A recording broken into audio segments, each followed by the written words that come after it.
Саламатсыздар ма? Біздің пациенттеріміз қайтадан бүгін біз Ирем және мен сізбен бірге Мадина Жұмабаевна дәрігер. Біздің бүгін тақырыбы кавитация туралы. Кавитация бұл деген не үшін соны пайдаланамыз біз репродуктологияда, соны бүгін кішкене сөйлесеміз. Мен сізге түсіндіріп беремін. Кавитация бұл деген мынандай аппарат арқылы жасалынады. Бұл ультрадыбыстық зерттеу несі бар, пайдасы бар. Мына жақта ерітінді, физиологиялық ерітінді саламыз 400 мл. Ол раствор мына жақтан өткеннен кейін қосылады ультрадыбыспен бірге. Одан кейін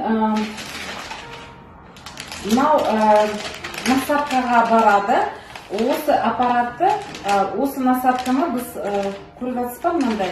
Мына жақта мынандай өте жіңішке наконечнигі бар. Сол наконечник жатырдың цервикальный каналға кіреді, жатырдың мойнына. Сөйтіп мына жақта раствор барады. Сол раствор арқылы, ол жай раствор емес, ол уже ультрадыбыспен бірге. Сол арқылы біздің растворымыз майда көпіршілікке бөлінеді.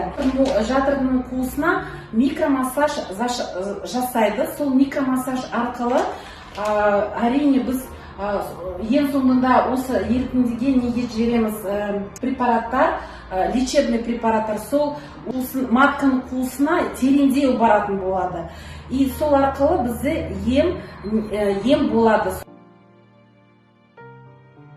Біз соны қай кезде қолданыламыз?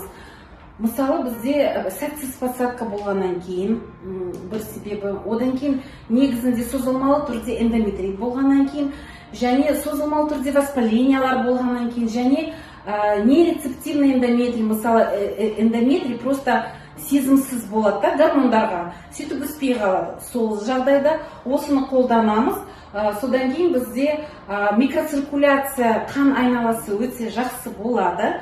Қан айналасы жақсы болатын болса, әрине мына жақта противовоспалительный эффект болады, және матканың, эндометрийінің питаниесі жақсы болады. Қан арқылы бізде эндометрий да қалпына келеді, воспаление да кетеді. Содан кейін әрине эндометрий келесі циклдағы көрген кезде ультрадыбыстық зерттеу арқылы бізде уже эндометрий өсу бастайды.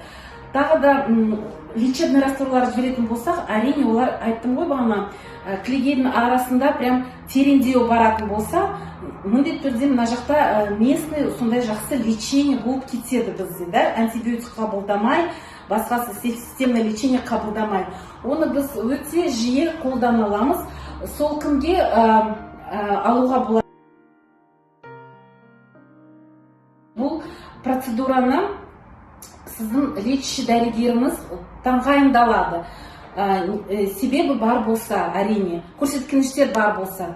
Содан кейін сіз біздің кабинетке, Иремге келесіз, мынау креслоға жатасыз, жай кресло, гинекологиялық креслоға. Процедура қанша минут алады? 5-7 минуттың ішінде уже осы процедура бітеді. Қай кезде соны аламыз? 5-9 аралық менструальный циклның күндері, без процедуры негізінде жетеді. Тағы да осы процедура плазмолитинге бірге істейтін болса, бұның әсері немножко басқаша, но бәрібір бір мәселе, және біз мақсатымыз бір эндометрий өссін, воспаление кетсін деп. Бәрі бірге қолданатын болса, біз нәтижесіне тез бара алатын боламыз. Егерде сізде сұрақтарыңыз болатын болса, бізге парақшамызға жазуға болады. Біз жауап беруге тырысамыз. Сонымен, қыздар, осы процедура өте ыңғайлы, ауыртпайды, жай процедура. Соны процедураға бізге келіп беріңіздер. Біз сізге әрдайым көмектесуге қолымыз дайын. Назарларыңызға рахмет.